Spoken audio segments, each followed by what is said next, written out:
slightly more than 10 minutes? Because I got some shit I want to say about the other set. How long? 2 more, 37 seconds longer. Yes. Okay. Alright, here we go. Nope, I fucked it up already. Shit. Nope, hold on. Sorry. Okay. Nope, there it is. Fuck it, I'm just gonna do my set. It doesn't matter. Hi, everybody. My name is Zach. You'll have to. I can't do this. I was hoping to come up here with some like whiskey neat and be super cool like Don Draper, but it's not working. Okay, so my name is Zach, and it's been a while since I've been on stage doing comedy. It reminds me a lot of the first time I danced with a girl in 6th grade. So if you notice me doing an awkward pelvic tilt, just ignore it, and we'll be fine. So a few things have happened since I was last doing comedy. I graduated college. That's about how I felt too. I got an English degree, which means that I now naturally work at a moving company. That's fun because my first English professor is actually here. That was Travis. Yeah, no, he was great. I was at kind of a low point while I was in school, and that's fine because I feel like it's when we're at our lowest that we learn our most valuable lessons. For example, if you ejaculate too powerfully onto your phone screen, it'll like and unlike and like and unlike and like and unlike and like and unlike and like and unlike and like and unlike whatever photo it is you're looking at.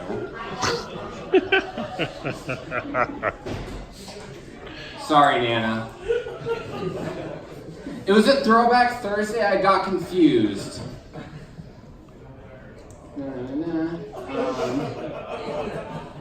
Literally forgot what I was going to talk about next. Since the last time I was on stage, pubic hair came back into fashion, which I'm very happy about. Not for any aesthetic reason, but because I feel like a generous man bush is going to save me a lot of awkward conversations about shaving bumps.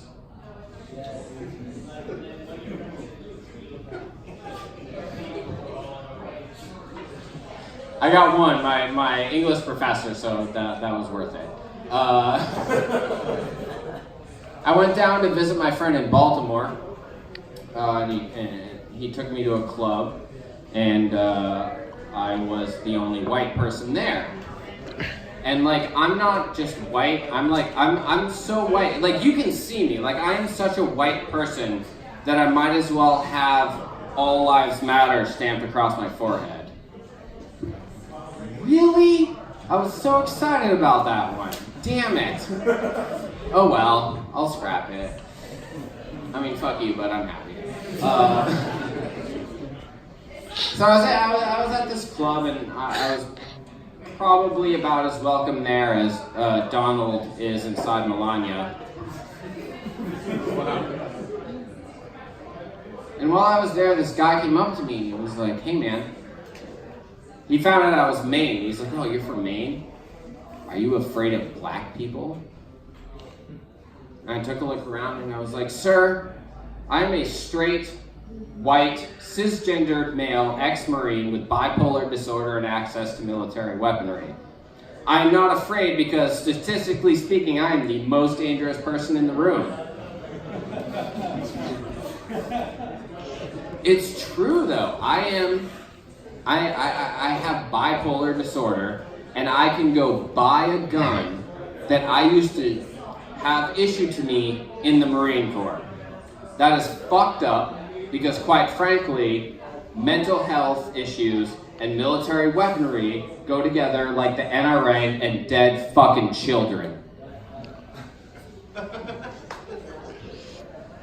Do it. I see the clap. Just fucking do it because it's fucking true. Fuck the NRA. Okay, you all like the NRA, I guess. I'm sorry. Please continue sending money to the people who fund the death of school children. I'm fine with that. Let's see, what else? The NRA, dead kids. So bipolar is fun. Bipolar is fun, kind of in the sense, hey, Rondé! So bipolar is fun, kind of in the sense that it's kind of like I have a magical cocaine fairy who follows me around and will shove an 8-ball up my nose at convenient times, like children's birthday parties, Nana's funeral, interactions with the police. Fuck this! So or now. So I'll be walking down Congress Street, 2 a.m. on a Tuesday, manic and hallucinating. The cops will show up. Whoop whoop! What are you high on, son? Genetics, sir. And then they'll give me a ride home because for white people, cop cars are like free Uber.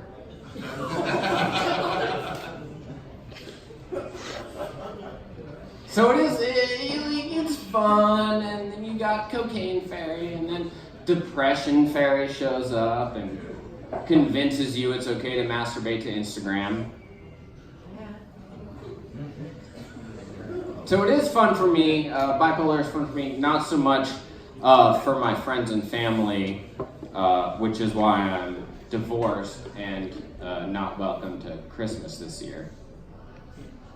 Whoa. Fuck, you guys are like, okay. You can laugh at my pain. Fuck it, I don't care. Y'all don't matter to me, I don't matter to you, it's fine. I know, it's so fun, right? Homophobia and republicanism, it's great. Yeah, so, you know. Oh, so I do have a girlfriend now who is... I love her because she's actually like really good at handling me and my bipolarness. We do have one really big thing to overcome though, which is that I'm a disgusting garbage person and she's kind of a fastidious little creature. For example, she likes to put a towel down before sex, whether or not she's on her period, which is fine. But I'm starting to have a Pavlovian response to towels. So I can't go into Bed Bath & Beyond without getting a thunderous erection. Like 1 minute I'm looking at Tupperware, the next I've turned a corner, I'm in the towel aisle, and I'm harder than Trump at a migrant detention facility. She gets it. Fuck. You know, so like my girlfriend, she's fastidious and I'm a disgusting garbage person. Right? Like I am like the worst combination of stereotypes about the mentally ill and the divorced male of our human species. Last week I made maple sugar, homemade. Didn't even mean to, I just lost a bowl of maple syrup in my bedroom. And found it however long it takes to make maple sugar later. So I don't know if I seem like the kind of guy who has an Arizona iced tea jug full of urine in his bedroom, but I should because I do. I'm saving it for a special occasion, like a Trump rally. Or the white supremacist march that happens right after the Trump rally. Yeah, they know. Maybe I'm saving it for my birthday orgy, I don't know. The possibilities with a hot, frothy gallon of urine fermenting in my bedroom are endless. Okay, so I'm gonna tell this story, and I told my therapist I wanted to tell this story. She was like, I don't know, Zachary. But fuck it, here I am. So I'm going to tell it to a bunch of strangers. All right, here we go. So I told you I was divorced, and I moved to Portland shortly thereafter, and I self-isolated for about a year. And and basically lived in my bedroom and subsisted on a diet of vodka and tears. I'm so glad at least one person gets it. Like, oh yeah, I've been there. Alright, y'all been there. Alright, so I'm crying, I'm a drunk, it's been a year, and finally my 21-year-old pillhead roommate convinces me to go to Pearl Nightclub. Who knows what Pearl Nightclub is? Okay, a few people do, right? It's the kind of place where men there talk about picking up women the way rich white dentists talk about hunting endangered species. Thank you. So I go to Pearl, and I'm at Pearl, and I meet Barbara, the flight attendant. And she could be 30, she could be 50. But she invites me back to our hotel room, and I agree to go because I am desperate for human connection. Even if it smells like an old ashtray and feels like flaccid leather. So we get back to our hotel room where she tells me, I'm sorry, we can't have sex because I'm on my period. And quite honestly, after I got her in good lighting, a little menstrual blood was the least of my concerns.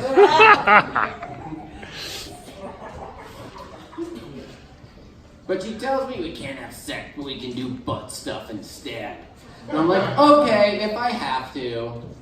And she goes to her purse, and she pulls out a strand. This is a true story, by the way, just so everybody knows. She goes to her purse, 100% true. Like, hand to God, I don't believe it, 100% true.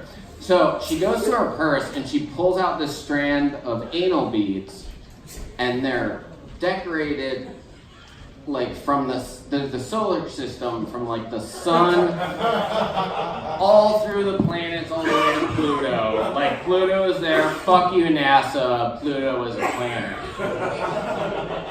Okay, so just so you know, it's not to scale. It's not to scale, luckily, because when she said butt stuff, I thought she meant her butt. Yeah. So the next thing you know, I have half a season of Cosmos hanging out of my ass. Just hold on, let me demonstrate.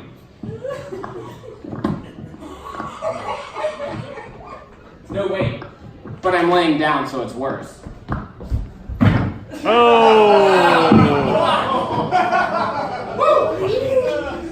Let's just say that when I got to Mars via my anus, it hurt worse than the dumb shit I just did. Are you actually okay though? Oh no, I'm fine. I've had so many concussions. Okay. Thanks for your tax dollars that pay for your concussions. Hashtag Semper Fi, hashtag join the military, fuck you. Okay, so anal beads, they're gotten to Mars via my anus.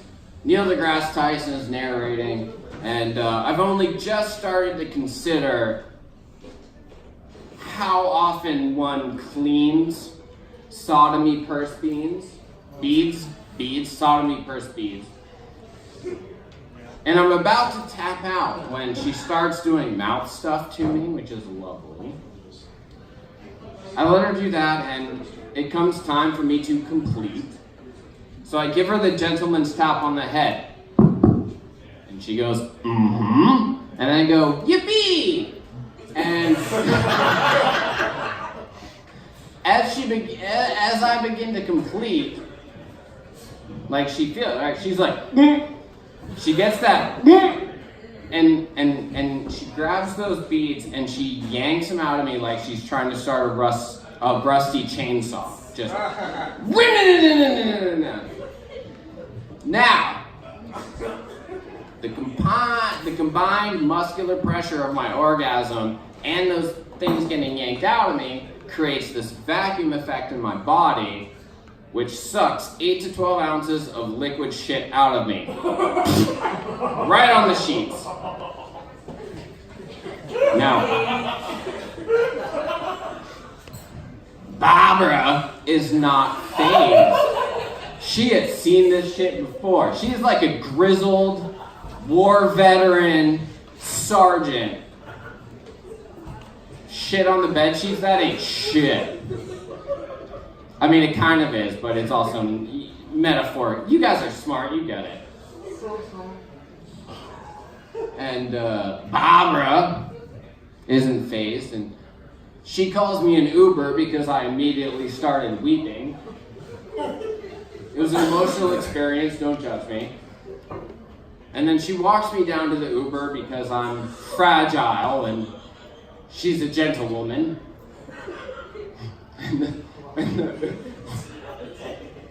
The Uber pulls up. Dude, you're my favorite human being in this room right now.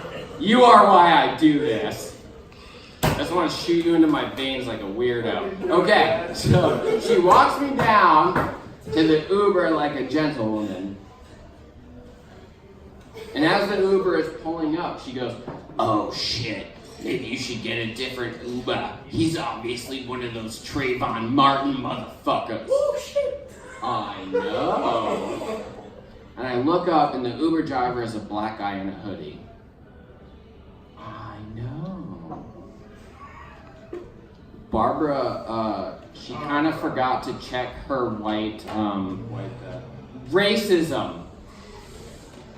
It's okay though, don't worry about it. The next time she goes to a Trump rally, she's gonna take a shower in hot, frothy, homemade penis water prison wine.